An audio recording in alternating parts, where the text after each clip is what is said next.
So I want to just go back a few things and say something. Some of the interesting shalas that's always asked.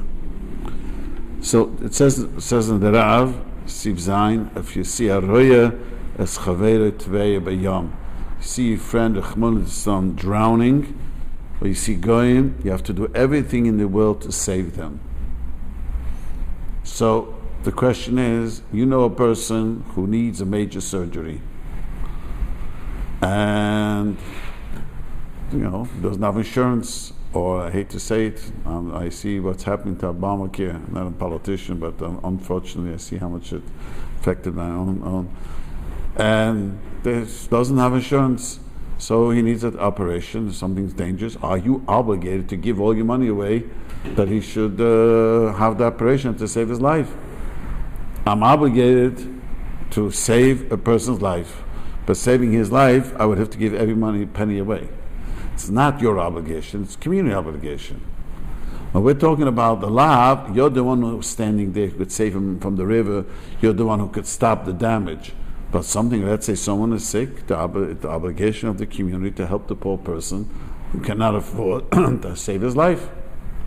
I'm not going into the famous question is to do abnormal things, which doesn't prolong life. It just, instead of dying in 6 weeks, they're going to die in 20 weeks. We often these expensive things is what people, but talking about really saving a person's life. It's an operation. So but that's in a community like ours. Who's the community? Well, we have an obligation to point someone to raise the money. We do have, there's a din that the community has to hire Gabbat Tzedukah, to make sure, like Tomcha Shabbos. That's a great thing, but it's not enough Tomcha Shabbos. There are many people who suffer and who can't pay not just the food, some of them can't pay the rent.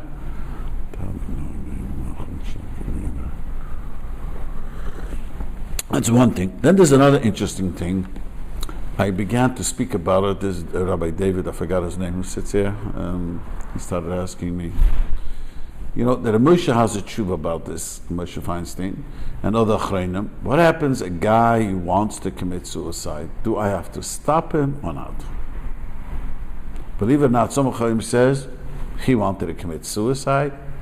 He's a Rasha, let him do it. Most of the Chachamim say, you have to save his life, you have to try to stop him. Truth is, most people who want to commit suicide are not well.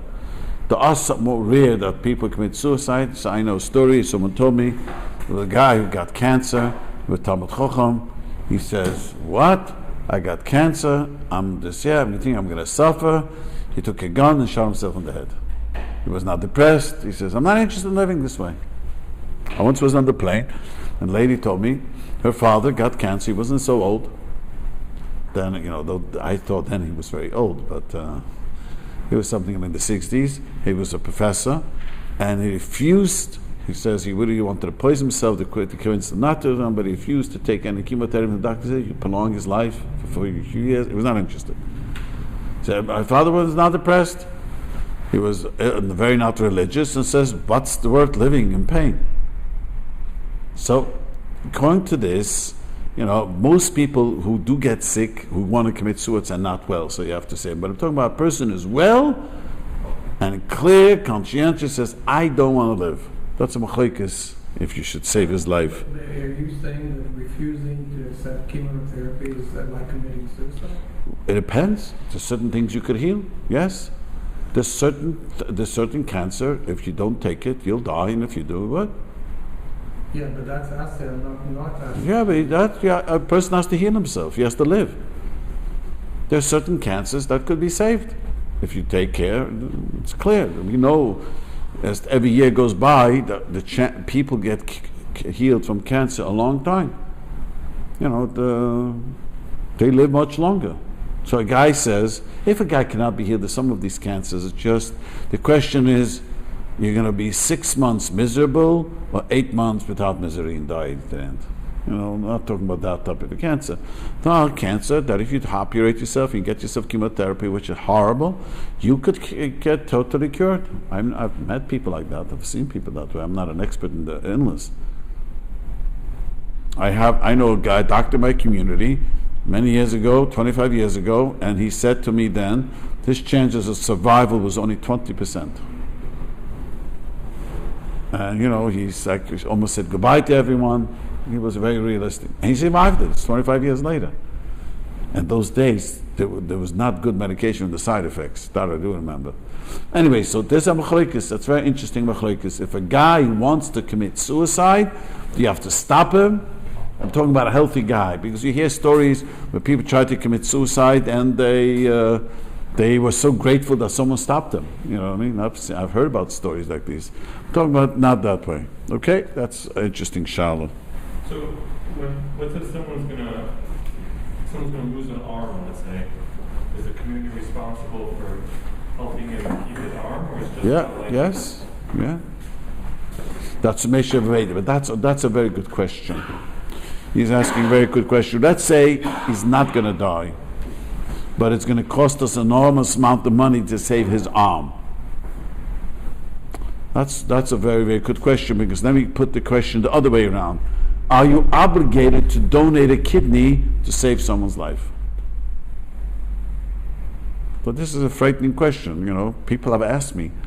Why sure. would it be you? It could be anybody. Yeah, but you were asked. Everyone, the story. The story in Chalem. When I was a child, the Rebbe said there was a city called Chalem. They made a Purim party together, and they said that everyone should bring a jug of wine, put it in the big center room of the center jug, and we'll have enough wine. So Reuben thought, there's going to be so much wine. My bottle, I just put water in. That wasn't no difference. So did Rif Shimon, they started drinking. They started drinking water. If everyone says, why me? No one. But the question is there an obligation to give up a kidney to save? A person could live healthy with one kidney. That's mishon. Nothing. So the Moshe has a famous tshuva, and he talks about it being that advise you're not obligated to give away even to save a person's life. And it's an advice. It tries to explain why, cutting away your body. He has the whole interesting. But he's asking, what's your first name again? He's asking the other way around. A guy is to operate to save his hand will cost $1 million. Otherwise, there are people you see today walking around with prosthetic, it's called, whatever. I mean, I'm sure it's not a good life, but it's not in danger. They're not in danger because they're missing an arm. Are you obligated? The community, you can. It is tzedakah, for no question, to save a person's arm, just like any saving. But you cannot bankrupt the community for that. You want to ask something? Well, what about pigeon shroom? You're obligated to bankrupt. Yes, because that's dangerous. He's asking pidyon shvuim. Pidyon shvuim, taking a person out of jail, certain jails nowadays, is really saving a person's life. I like always to speak to people in jail. Now, someone just came out of jail. He was arrested for some, I don't know, for DUI. I'm from a guy. Tell me, he was just a few hours there with a bunch of Chaleil. He says, you get in a bad mood if some of these people get in trouble right there and then. Why would it be a Shiloh on somebody donating a kidney? The reason I'm asking is that even a very simple operation could create the truth is that one of the reasons that Moshe mentioned, but he says even without that reason, the truth is that any operation could become dangerous. I know a young man, 32 years old, he was in a simple car accident, bashed his knee, the doctor, they had to fix like your kneecap, you hear older people have, and they fixed, he didn't wake up from anesthesia. Something went wrong. Simple thing like this. He was a healthy guy, he was in a small car accident, so his knee hit the thing and had to just fix the knee. I mean, that's another reason, because, any operation could be dangerous. Anything. Okay, let's move on. You make a goyim, some opinions hold to make a goyim on anything. Any operation. Anything which is general anesthesia. Yes, anything general anesthesia. Anytime you land in the hospital, you have to make a goimel, because they don't take you into the hospital unless you're really sick. They kick you out even though you're really sick. If you don't have a surgery, but you just have to go to the emergency room, it's not much. But it depends why you went. Correct. If you went just because you were coughing, but if you went because something serious, So then the Shulchan Aruch says, I have to save the person's life. I have to hire people. Then I could collect the money from him. You see inside, he says, let's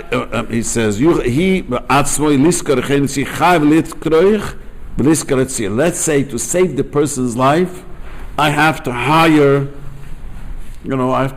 I know this guy is. Let's say this guy was arrested and accused of murder, and I know it's not true. I want to save his life. But, I hired people to do it, and he has to pay me back. You can't just say to me, you hired, thank you, so nice, thank you for such a gentleman, I'm not going to pay you. He has to pay him back. To what extent do you have to pay back? Did he bring it up the entire? He has to be paid, yeah, of course he's got it. This is a chayv, yeah. He has to pay back, no question. As if it was a law. Yeah, it's not wrong, because a person, the Torah obligated me to save the person's life, and the money that I spent to save him, he has to give me back. That's clear. Now there's a very famous question, and the early Achronim, and the Shulchan Aruch brings it down. Reuven and Shimon were arrested by the government. This is quite common at times of the Alilis means a libel. The Jews were always. We don't know how good we have it in America. Really, it's incredible. Once in a while you hear policemen. That's once in a while. This was normal. My father told me in Europe that if the policeman just was not in a good mood, had one much to drink, he would say, "You violated a law." Finished. There was nothing to argue. The policeman's word was the last word, and that was it. Anyways, so the story was there were two people arrested, and one guy hired a good lawyer, and because of he was let go, the other person was let go. Now, they were accused of both crimes, and whatever reason, that lawyer showed that this is not a crime or whatever, and he showed that the person is a liar. So does Reuven, who hired the lawyer, saved Shimon's life too? Does Shimon have to pay for it or not? This is a whole Ramon Shulchan Aruch. You understand the question? So, it depends. If you didn't tell him ahead of time, just hired a lawyer and happened to be working just for you and him, you don't have to pay. But if you do say in the beginning,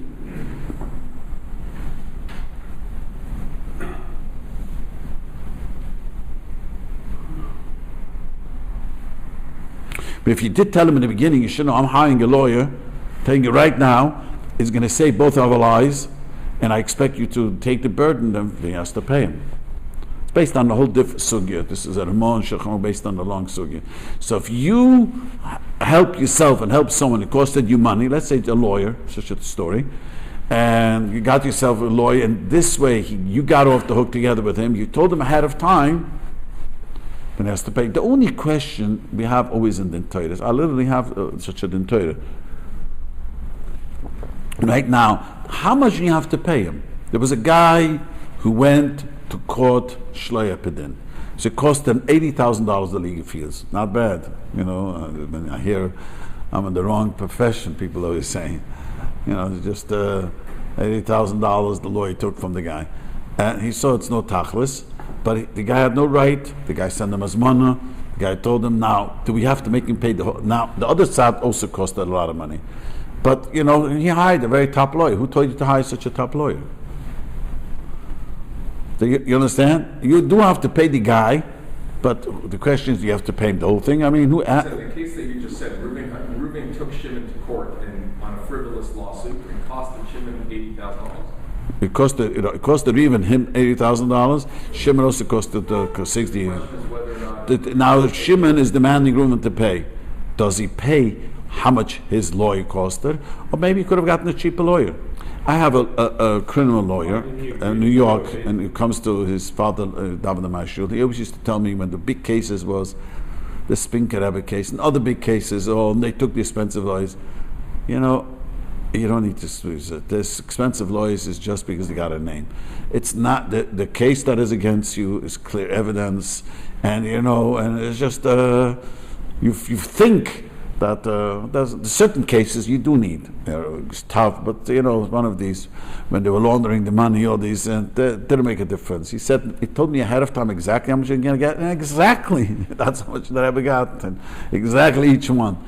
It doesn't. So let's say such a story: a guy hired an expensive lawyer. Who would ask you to hire an expensive lawyer? You can't make him pay the whole money, really. Fair market value. Fair market will have to find out what an average lawyer, good lawyer, takes. Anyway, so this is the question over here. When a guy hired a lawyer to save himself, saved his friend, so the only time he has to pay, he had told them ahead of time, I'm doing it for me, and I expect you to... What was if he says no? He has to pay. Let me He know. says no beginning. Then he does know. Reuben says to Shimon, I'm getting a good lawyer, we're both going to get out. And Shimon says, I'm not paying you back. But I have to look it up in Shulchan Aruch. Certain times, it's just, he says no because he doesn't want to pay, but he wants to get out of jail. I want to follow up on a similar question, which is if Reuben and Shimon both each have their own lawyers, Shimon's lawyer is not that good, Reuben's lawyer is really good, and Reuben's lawyer gets them both off. Well, he hired his own lawyer and realized that that's hard to make hard for him to pay him. He benefited Yeah, from it his benefited actions. that, no, that's for sure not. The question is only if ahead of time, he's asking, I have to look it up, it's a whole simon of Shulchan Aruch about this, but even if there is cases where even though he says no, but if he says really, listen, I don't mind being in jail for a few months. What is the judge going to give me? He's going to give me a few months of jail. I don't mind. You're right. I don't mind being a few months in jail. I know a guy told me that Rav told me that he had one of his spallim, knew that he was going to get jail, didn't want to spend any with a lawyer. The judge told him, a lawyer told him ahead of time, they're not going to give you too much, just plead guilty, and he pleaded guilty. He got a few months. Didn't cost him $100,000, $200,000. So if somebody would have paid for him to get out earlier, he wouldn't have to pay him back. Yep, he wouldn't. Because he said, I don't mind. I'm not willing to spend money. I'm rather sitting in jail for a few months and spend $200,000 on a lawyer, whatever it is. So, this conversation is not necessarily that practical today because in criminal courts in America, we're going to give you a lawyer. They'll give you a lawyer whether or not Yeah, but those lawyers are good. they're way better. They really are. The fancier the suit, the more likely I am to win. They really are way better. But the question I have is Who's that going to pay for the court? the court system, you have a right to lawyer. You're going to Those are better lawyers? both better than private as a general rule. But the question, so you're going to have a lawyer. But the question I have is that if the more practical, if the community, the guy has $100,000 bail, and the community raises money to bail him out, does he have to pay that money back? Well, don't you get the money back? 10% you lose, you mean? Yeah. He has to pay it back. So it's $1 million bail, and they raise $100,000, and they bail him out. He has to pay it back. Yes, he has to pay Even it if back. he didn't ask for it. Yeah. Well, didn't ask for it, then we assume that he has to pay it back, yes. Because, it depends also which jail, that it's discussed. Sometimes people say it's cheap to say that way, but he wants to get out. If a person it depends what type of a prison you are in. It's based on the assumption that the person would rather not be in Yes, that situation. yes. But you're right, if a person says clearly, honestly, he's not playing games and says, I don't mind, I'm going to sit a few months and it's not worth for me to lose all my house and everything just for that. Okay.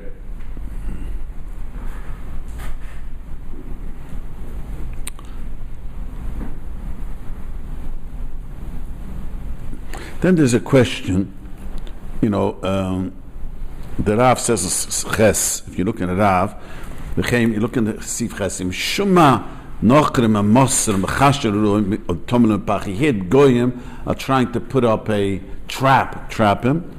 V'lo Gili Oznoi, he didn't tell them. So there's a famous question that everyone has, and I've been asked. This is the only Hilchas Lashon Hara people ask me. This person who's getting engaged is not honest with the chassan and is ill. Do I have to say to them or not? Now I'm going to say an answer which most people don't like. You're not obligated to say if it's an illness that is not so terrible. Now, if it's an illness he can't be a husband. Let's say he's diabetic. He can't be a husband. Well, illnesses where there's no way he could even go get a job. He could work. She didn't. That you're obligated to say because she's getting to a horrible situation. Or vice versa. She's a lady, but she can't have children. She's not honest. I know. Someone told me that a lady got married after the war and never told the husband she cannot have children. Never. So after the war, the second marriage, because something happened during the war, and he really wanted to have a new family, and she asked her brother when she was dying to please ask my husband Mechila in the Shiva. He should forgive me.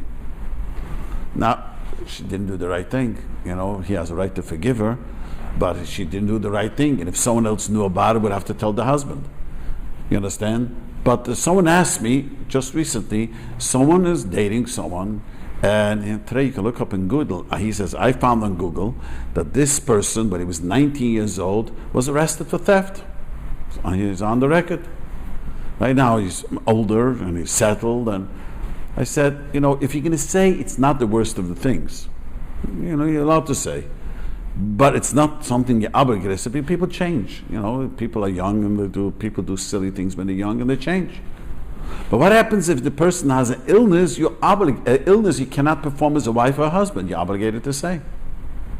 Mental illness? Whatever the illness is. There are people who suffer from depression and they function great.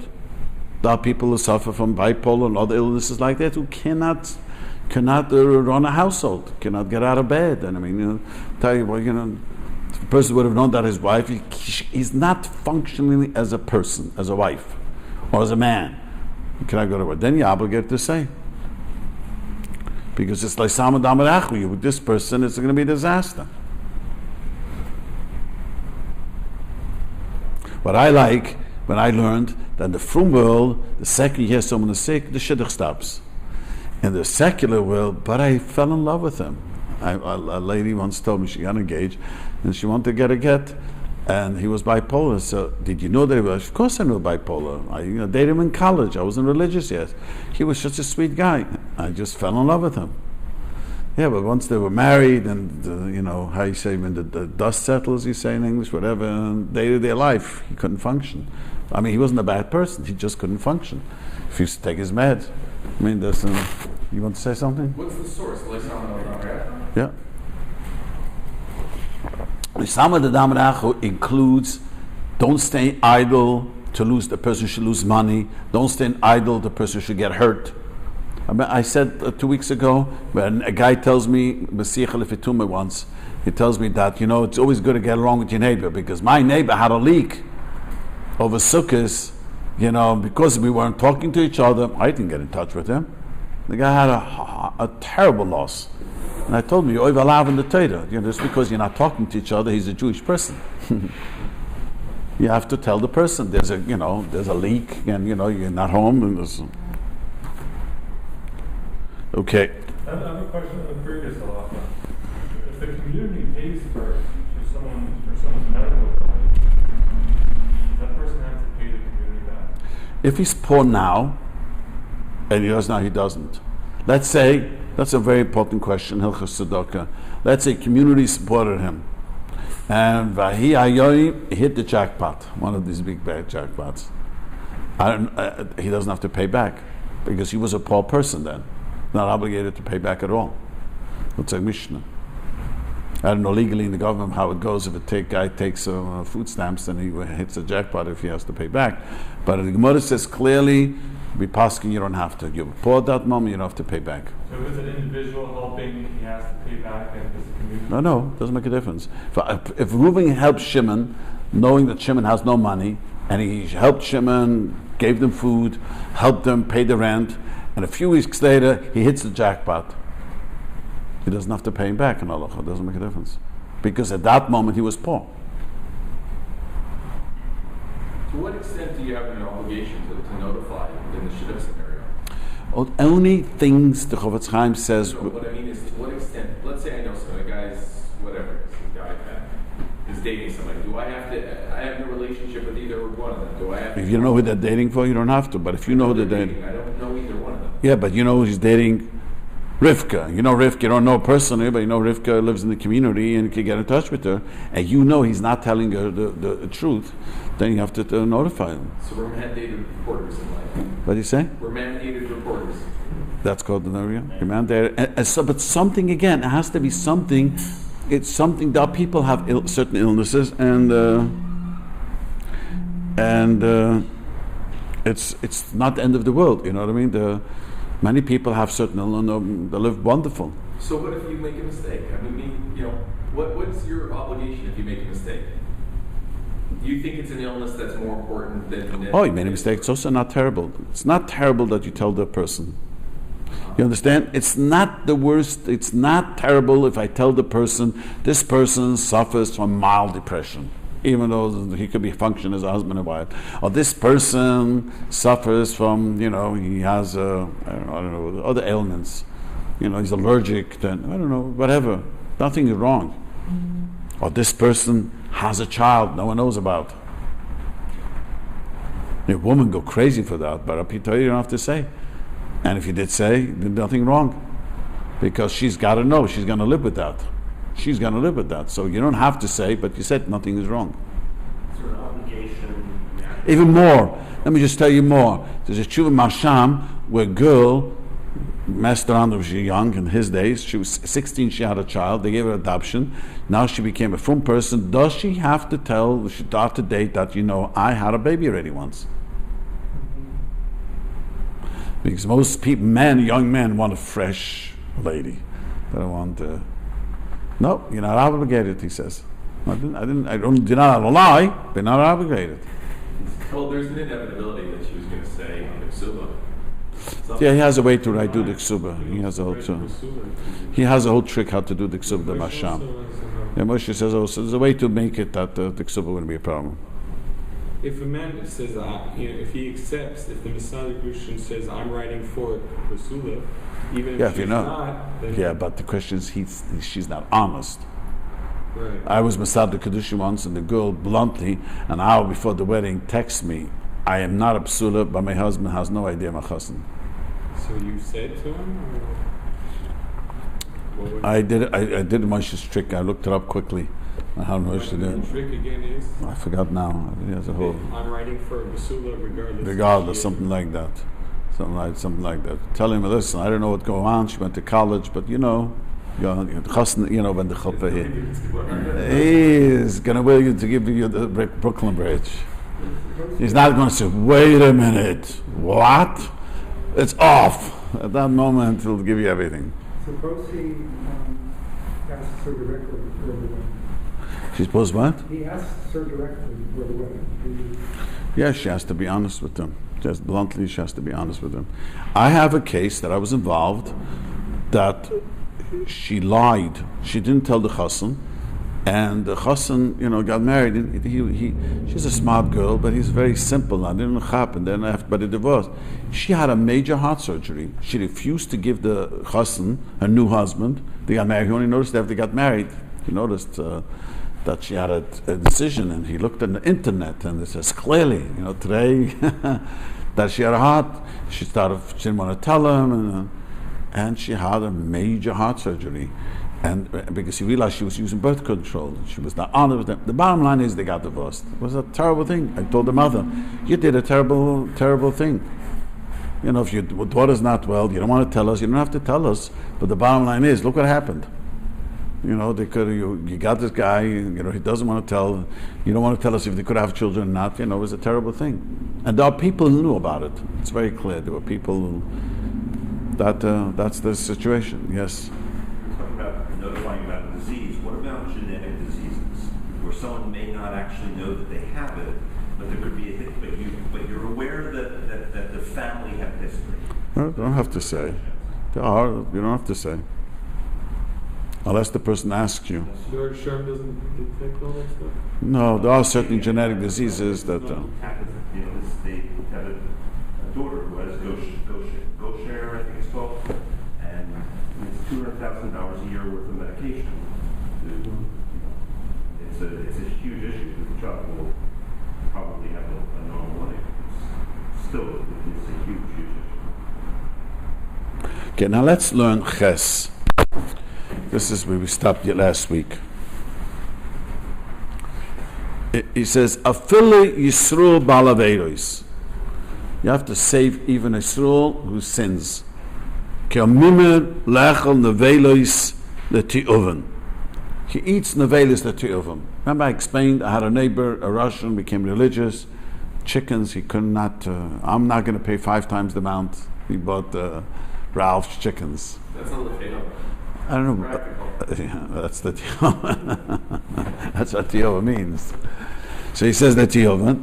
So he says, Mitzvah latziloi, you have to save his life. Busalam adadumoy, you're not allowed to stand by idle. The first opinion of the Shulchan quotes Rishonim that if a person is a mimer l'te'oven, that he does averos because the te'oven, he has a, let's say, I don't have a good practice, most practical motion. A guy is eating out kosher because it's cheaper, or more available. He drives to Shalom Jobs. We have that. That we have later. The Rav is the sources, Stidus and the Shulchan Aruch from Hilchas Ribbis to over here. Well, let's leave it to later, but not Shabbos. I'm talking guys at the oven for Nevelis or that he has a mistress because he has a Yetzer Hara. And if you hold having a mistress is a lav, not everyone agrees a lav, some hold to the Rabbanim. So guy is a he says, you have to save his life. He says, Kiven shi mimel aduver echel min ha-Torah.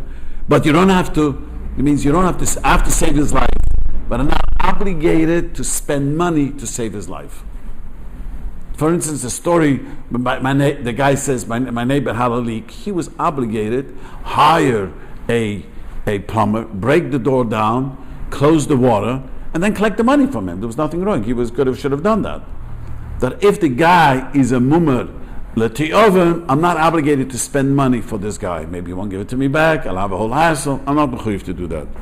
Why is it also mentioned in the mitzvah of Avos Yisrael? After that, includes also saving a guy's mama. So that's not true. After Krachim doesn't that. We need a special hesa for that.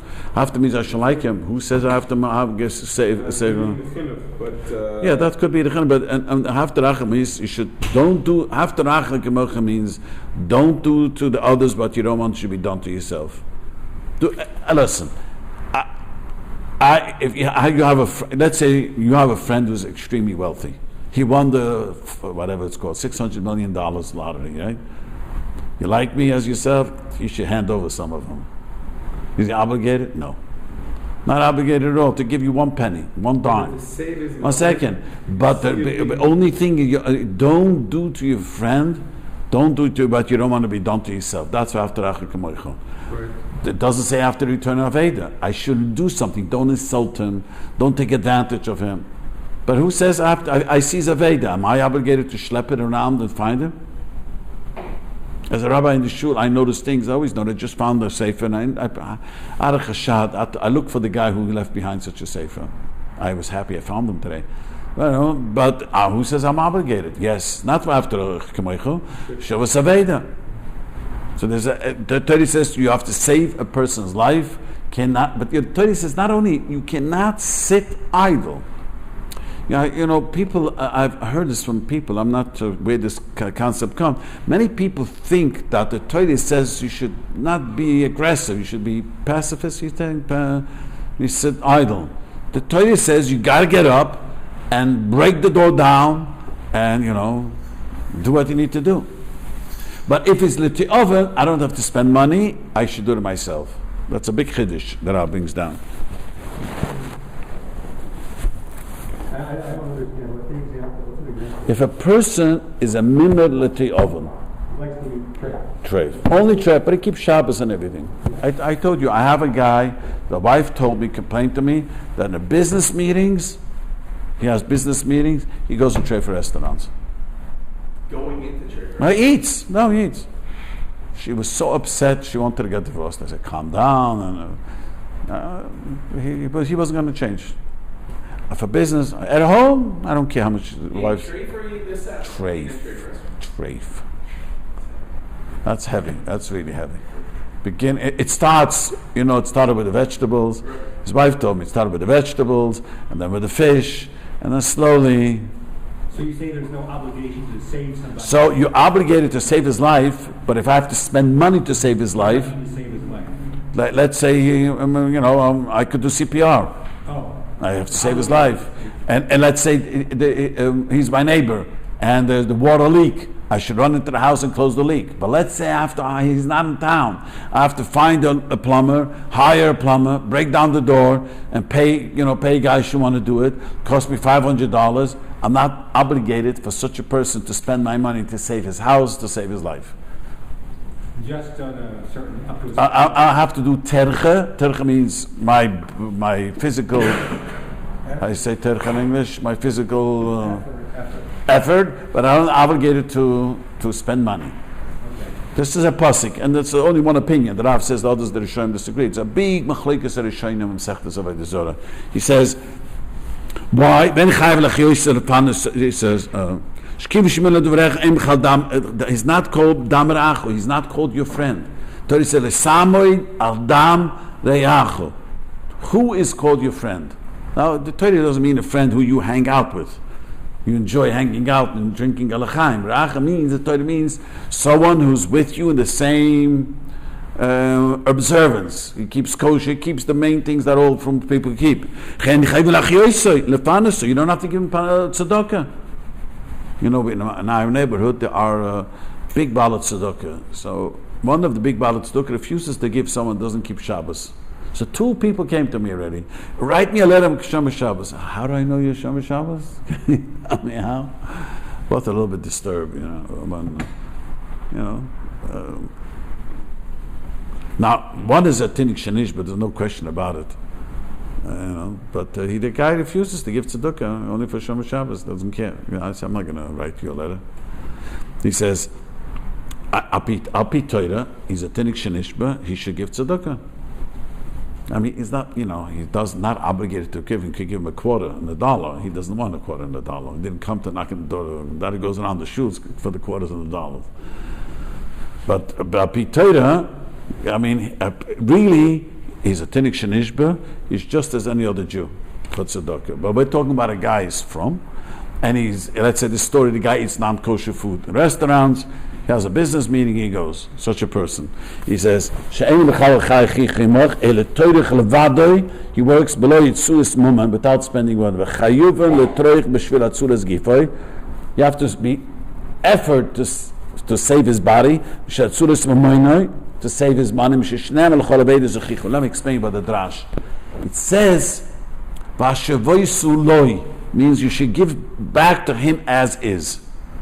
There's a din of Shuvas Aveda. I don't have to spend money to give back your Aveda. You know that. Let's say it costs me money. A guy says to you, you found my sefer? Mail it to me. I had once a guy tell me, mail it to me, yeah? You send me a check in the mail and I get the money, I'll mail it for you. I like the idea. Just mail it to me. He had his telephone number left in the shoe. I thought he was in the neighborhood. No, he was living in New York already. I mean, he was here. He was a meshulach or something. I don't know what. So it was just, you're not obligated. If you pay me for it, I'll gladly mail it for you. So, just like money, there's no chiyuv to save his body of a guy who's a mimiliti oven is in that category. You have to be matriach, your effort, but you don't have to spend money on him. That's based on the Gemara, he says. Give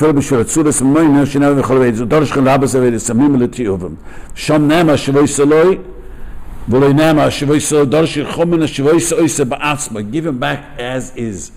So this is, he brings down a long drash. He says, all right. Then he says, "V'yesh omrim." It's a long drash, and I know it's very complicated, but this is the first opinion in Shulchan Aruch. And Shulchan Aruch is this opinion brought. Second opinion, no. If it's a mimiliti oven, you have to. What's his name? You have to spend money to save his life. His only liti oven. Now, liti oven, Rabbi Sai means that he's muhzik. He does it often. Let's say a guy had a week time, a weekday, and I had once a guy call me up right before Yom Kippur. He went on a business trip and he left his food behind. He got such an angry mood. He ate it non-kosher food, and after he ate it, he put his finger into his mouth, and boom.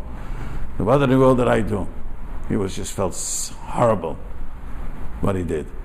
But we sometimes do silly things when we get angry. That's why the Chassidim always held, do not get angry, don't be depressed. Anger and depression drives people up the wrong wall. That's not called a tiofen. Says, okay, he does it commonly. Let's say this guy in a business meeting, I don't care. They serve me non-kosher food, that's what we're talking about. The Yesh Amrem, he says, Shemim tiofen, you do have to save his life. It's called a life. Rabbis hamime l'tiyuven. Yes, shenama chalchich v'ch. You have to spend money. Chayv lo yitzimumen to save his life.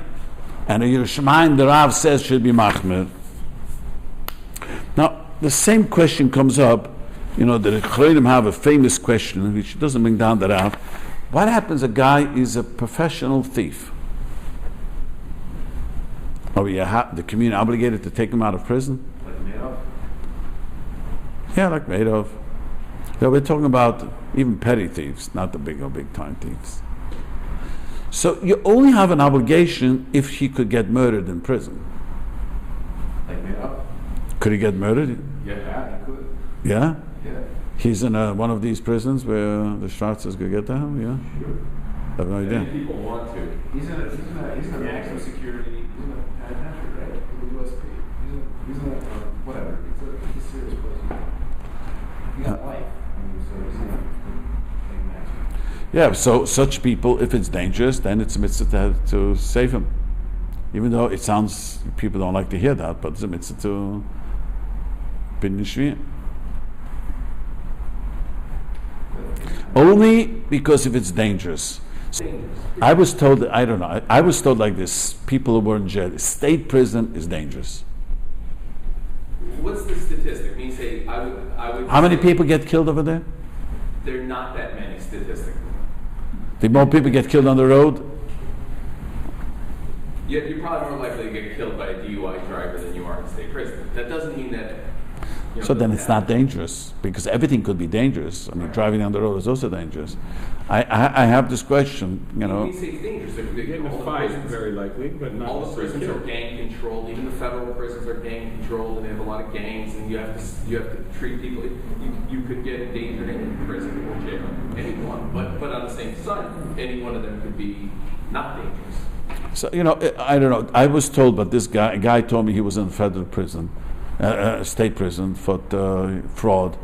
He said he was in a terrible prison up north someplace, and he was known to be a dangerous prison. And the only reason he survived was a big guy took him under his wings because you were a religious Jew, and he liked it. He took a liking to a guy. And he said they wanted to rape him. He says more than once. That's not murder. Yeah. Same thing. Saying that if we include that, then It's not murder. It's just go higher. it's very high. Then that's very dangerous, and that's a pagam. It's a very embarrassing, very very bad.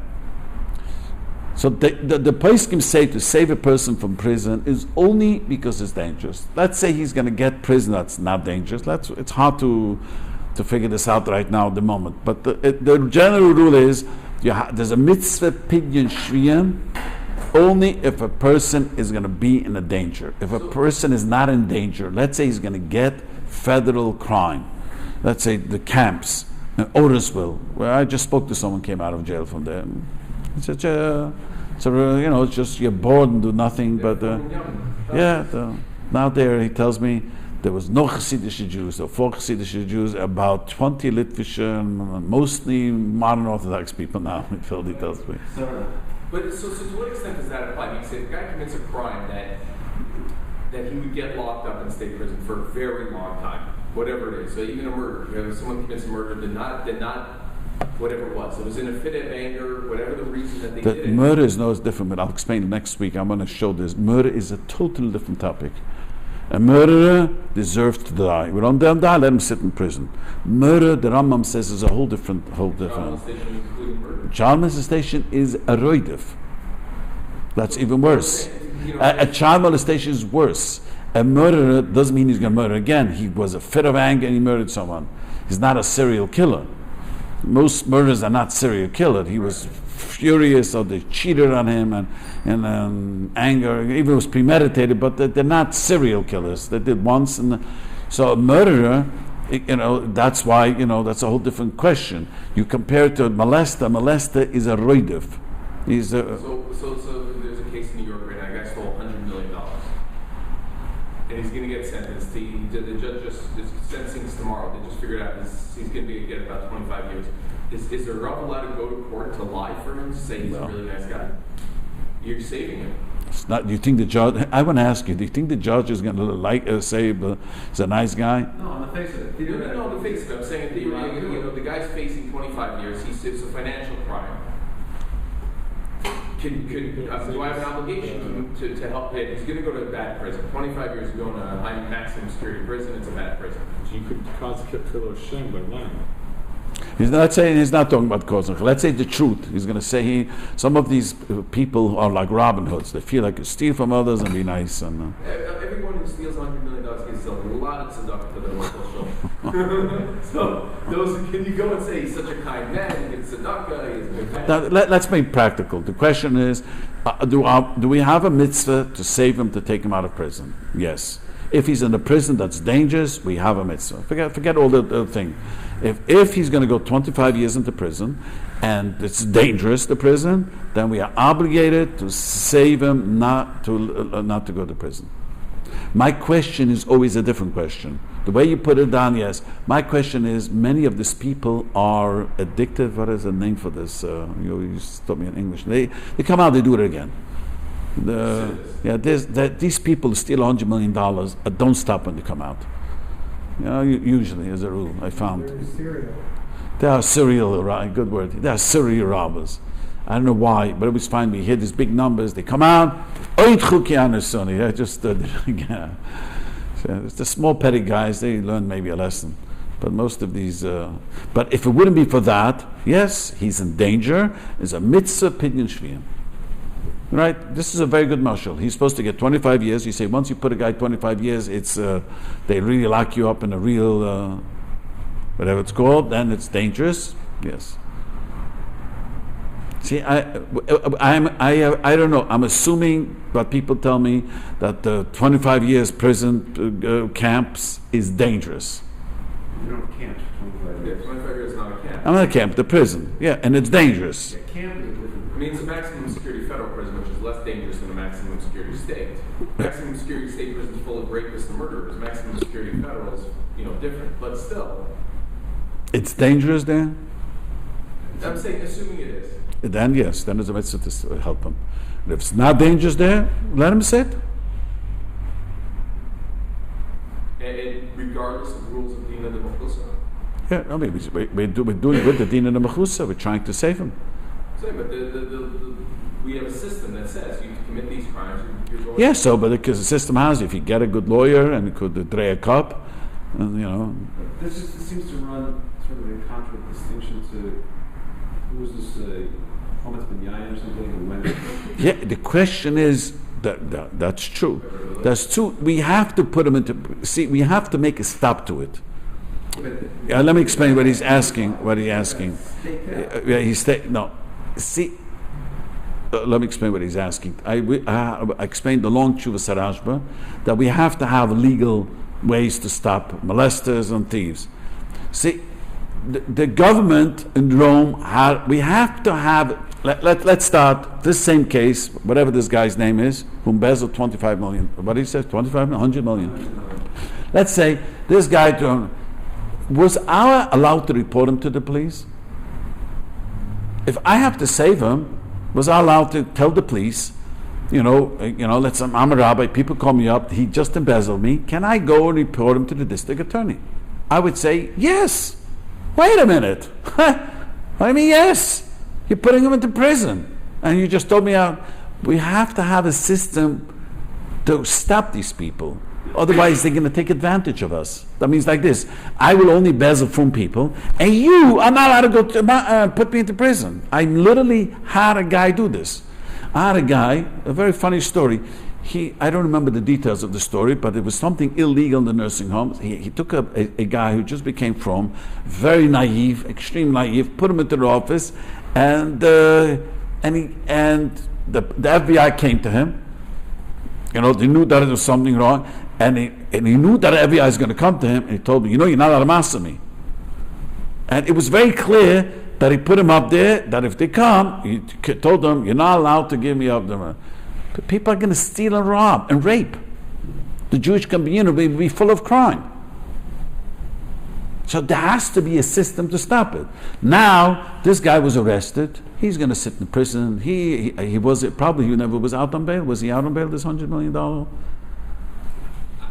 don't know. Yeah, I think he was, but I don't know, like right now, like today they had a hearing and basically came down that the numbers are going to be 25 to 27 years. I was wondering if he was out. I was wondering it myself. Someone told me once that if there's such a high, they don't let you go out on bail. Not normally, but sometimes they do. They sometimes do. So such a person, you understand, we need a system.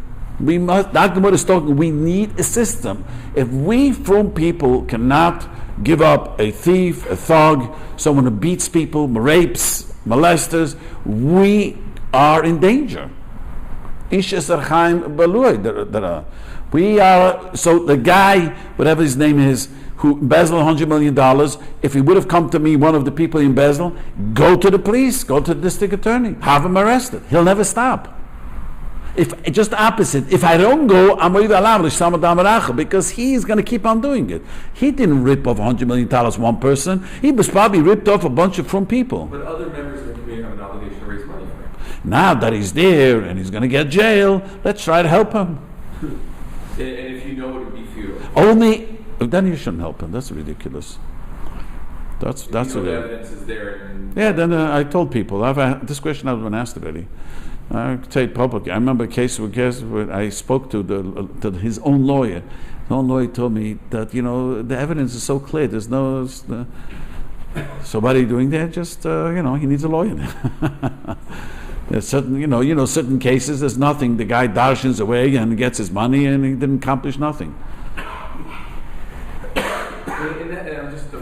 We're trying to wrap our minds around it. In the scenario, I'm the prosecutor prosecuting a Jew who some other Jew reported on. That's fine. He can report him. I can prosecute, and the community has to raise money to help defend him. If he's going to be in danger, right? Yes. Otherwise, if we imagine to make a reverse, you cannot prosecute, no one could master him, then it'll be a disaster. Right. A disaster. When people ask me, why did I say you're allowed to put a molester? I says, if not, it's going to be a disaster. Why would anyone not want to molest? The city does the same thing. The city will spend money on prosecuting and spend money on giving the person a lawyer. That's right. He's right. See, the government does the same thing. They pay you, and we used to have someone came. Rafi, the same paycheck. Same paycheck. Exactly. What's the same? Yeah, so you see, it's much the same thing. Because and the truth is, when the people get arrested, even they're out on bail, I see they're shaking to the core. I see that they're shaken to the core. Once they're arrested, and even though they didn't indict them yet, for months and months, I see they're walking around like zombies, A guy told me, a Rav told me, that he had one of his Smalim knew that they're going to arrest him. So he always left home 3 a.m. Because he knew that the FBI always liked to raid in the morning and make 7 o'clock in the morning and make a big... so he never was home. For 4 years he was a big masmed. And they came in the morning and he wasn't home. And his children said went to shul. They didn't know which shul he went. So they waited till he came back, and he always came back like late, 10, 11. But he told me this man was sick. He knew he was going to be arrested, and the FBI was just taking the time, and he was sick to his bones. But, that's why, I don't know what he did. I didn't remember the crime. But let's say this guy, probably, what you're talking about, is embezzled from people, right? Where was this again? Yeah. So, I imagine that he embezzled from people, and the only way to stop him is to have him arrested. Let's say, that's a very good question. You know what happened in that case, by the way, it's very interesting, because one of the victims went went to court and said, I wanted to get the maximum time. He took my life savings, and immediately after that, the guy's wife got very, very sick, and he couldn't pay the insurance because he stole millions of dollars from this guy. But a Rav in the community went and testified in his defense that he's a wonderful person. And so the news reports are coming back very conflicted on that and say, I was told by a lawyer, a criminal lawyer, that the judge knows that this is when people come to say it's your experience. You know, when people come to the judge laughs at this, but the judge laughs at it, right? He knows it's full of baloney. Guy, the evidence is there. He embezzled. Yeah, people think an embezzlement has to have horns on his head. You know, and he has to be this mean guy coming in shul and throwing things at people. Yeah, he could be a nice, sweet guy, and you socialize and you have a l'chaim with him, but he just embezzles. I mean, I know a guy in my community many, many years ago who was a sweet guy, got along with everyone. Not even just a few years ago, he's on the run. He embezzled a bunch of people. He was the nicest, sweet guy. He used to help in shul, clean the tables, put the camera, but he embezzled people. So again, to what extent? Can you say, I once watched a trial where a guy committed a violent crime and people came and testified that he was a good person. Well, it's okay. And the prosecutor destroyed them. I think it was very, for me, I sat in the back. I thought it was a big deal. The violent crime was what? He killed someone? Raped someone? He hurt someone very badly. He hit someone? Physically. Yeah.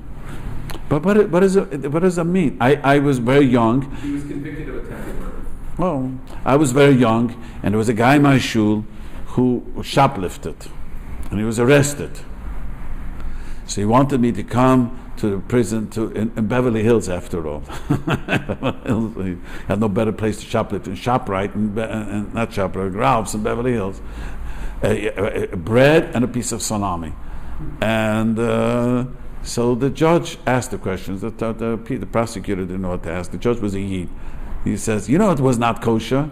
Yeah, I know it was kosher. But you know, your shul is a kosher shul, right? So how do you know that he's a nice guy? Yes. He says, Honor, all I know is he comes to davening to pray almost every day. He's nice to people. What goes on outside, I have no idea. That's it. That's what I said. I said, I don't know. He comes to shul. He's nice, gets along, friendly with people. He didn't need to shoplift, but it's one of these crazy things, like, you know. But coming back, and this is a very good question what you asked, this is important. If we cannot report this guy, then everyone is going to be forgery. I know a guy told me that he asked me this question. A guy gave him a forged document of I forgot what it's called, and he got $50,000 out of him. And he confronted him. He says, "What you do? I'll pay you." You know, said, no, I'm going to district. How could you go to district attorney? I'm a from Yid. So it was very clear the guy did this using that you're from. You're not going to go to district attorney. And how are you going to pay me? He doesn't have no money to pay. He obviously took from one lieutenant. He said, I'm going to this attorney. So the family quickly raised money. They didn't want his brother to be brought. So he told me they didn't raise money because they cared about him. They cared about their own shidduchim. They didn't want the brother to be in jail. But you see how he used, you understand, he used the thing, you can't put me into jail. So next time I'll get another from Yid. You know, that has to. That decision on Raidif, though? And that's another part I'm confused. Not Raidif, on recidivist or likely to continue. I don't know. That you have to next. You ask every, from Yid who's friendly with the guy, they're all going to say, no, it was one time, That the people are very naive, very naive. Can you give a big kitzur on what it means to muster somebody when you're allowed to? We're allowed to master someone who is a molester. You're allowed to shoot the guy. So we don't shoot him, we just arrest him. You're allowed to, a guy who just gives, I don't want to do this on tape, but the guy. How much do you have to know for sure? How do you know? Oh, that's the difficult question. Like I said before, there's lots. Yes, but sometimes that's why that's the tumult. That's the tumult in New York. But let me tell you, the guy who was molested knows he was molested. There was this famous Coco case. So people told me that when word got out, when he came to a wedding, the guy went over to him and says, "Do you remember me?" He says, "No." And he took, he took his fist and just knocked him out cold at the wedding. And people were screaming at him, he molested me when I was a 12-year-old boy. This guy was now 23 years old. He knows it happened to him. He should go to the police and lock him up. Yeah. That's for sure. That's the famous question that the Rabbanim have in New York. How do you know? We don't know. We need. That means nothing. You know, the Nazis, what they did in the beginning of the war, they said rumors that when they went into Poland and Lithuania, they said everyone's going to Palestine. That's why the Jews came out of the woodwork. With the rumors, you could kill people. There's no question about it. And you have, in the Torah, there's another lady screamed, "Rapist! I even have his shirt." You know what that was? Ashes Potiphar. She was screaming in top of her lungs. Rapist! And it was opposite. Isn't that amazing? She tried to rape him. She was screaming rapist. People who will lie straight to your face without a problem. Oh, for sure. I've seen that. I've seen it as well. I had a guy in Beslan lie with such a straight face. But I'm blessed with a good memory. I said, last time you said it differently. And just the whole story on level. Oh, I'm sorry I lied. Next, like nothing happened. Nothing happened. Yeah. It's not, I mean, in the case of Melissa, it's not very complex. The Tauber, or a person who has an obligation legally to report, who knows, a teacher in his class who sees a child in a certain way, then... Yeah, but the question is that I found that you could report, and so they do a good job. The social whatever service, they came to the Teresemis, and there was a guy who was getting divorced, and he said that his in-laws molested children. Turned out not to be true. They do it. They don't do a sloppy job. We also don't do a sloppy job. Okay. We also investigate cases. Okay. But there is always mistakes, and that's part of life. There's no way. There is no, how's it called, no foolproof, how do you say in English, foolproof system. You mentioned divorce. I mean, there's a very common thing that happens where an accusation gets made in the middle of the divorce, and that's not the same as a school. A school is, yeah, I'm saying usually I tell you what. Usually, children do not make up stories. That's a rule. So if one child could be the mother convinced her, but you have 2 or 3 children saying, it's for sure true. You could go to the police. What was the last point you said about the mother? The mother convinced him? Yeah, there was a story and many years ago that the mother convinced the child to say he molested me. And you know who found the truth? It wasn't even his lawyer. The prosecutor was stunned that no one else is coming forward. Researched and found that they lived in Washington. In Washington, she did the same thing, the mother, and he got in contact with the police, and it turned out the mother convinced the child to say that. It was not true. It was not true. But that's, and the reason why the prosecutor and detective didn't because no one else was coming forward. Usually these people never do it. But most of these molesters, I hate to say his name, this Tauber, many people say it's not one, no, it's not just, there are many people come forward who are saying it's true. I mean, most of the molesters are that way. We view the incidences of divorce very critically. Yeah, a guy told me that the judge said to a guy, a lawyer once told me, the judge said, I understand, 90% of the people when they come to divorce say molested, he doesn't believe, and it turns out to be not true. All of a sudden, they were married for 17 years, and then all of a sudden they got into a fight, and now he became a molester. It's easy to Yeah. Okay. Stop over there.